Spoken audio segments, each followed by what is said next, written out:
Hello and welcome. Jettatura here. Now, today's video isn't about something that was added in any patch. I'm just blind, I guess. It took me 3 playthroughs before I found this item, and I wouldn't be surprised if it also existed in early access. I went to the top of the Arcane Tower within the Underdark, as I normally do, and I noticed a stool of hill giant strength. I never saw that before. I'm sure it's always been there, but I thought, hey, that's weird. I tried to activate it, but nothing happened. So I picked it up and threw it, destroying the stool, and a club was formed out of one of the legs. Equipping this club as a weapon will set your strength to 19.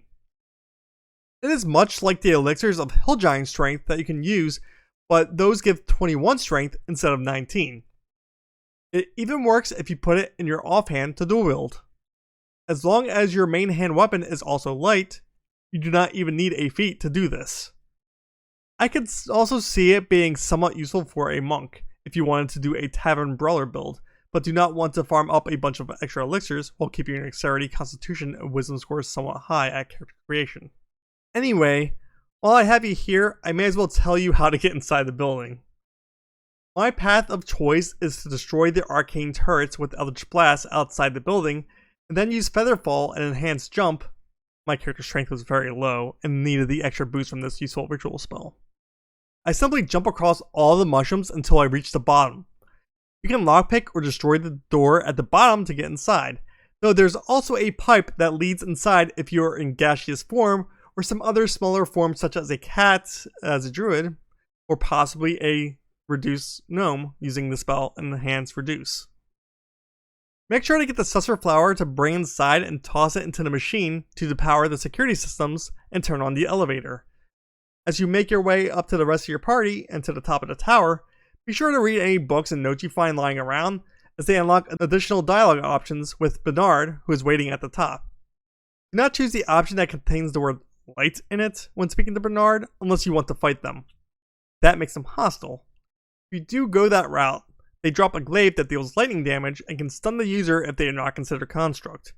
There are a pair of gloves you can get in Act 2 that make you considered a construct while also give you advantage for 10 turns, which cost a bonus action.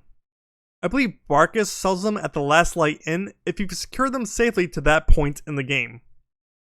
The rest of the options give you the Guiding Light Ring Peacefully, which is a ring that upon equipping and going close to the elevator unlocks a secret button to get into the basement filled with goodies. A scroll or healing potion, I believe, and a hug. I couldn't figure out how to be the perfect height for the hug, as using the sky itself and the Enhance Reduce spell still made it seem like I was either too tall or too short, even when combining them. I should mention that if you stumble upon a lever on the top floor, I believe its purpose is to unlock a different path to the basement if you didn't equip the ring for whatever reason. Anyway, I hope this video has been helpful. I wonder if there are any other items left undiscovered. Possibly for me, yes, but with how common data mining is nowadays, most things have probably already been found. Leave a comment below if this was also your first time finding this weapon. Be sure to remember to like and subscribe if you've enjoyed this. Thanks for watching, take care, and have a good one.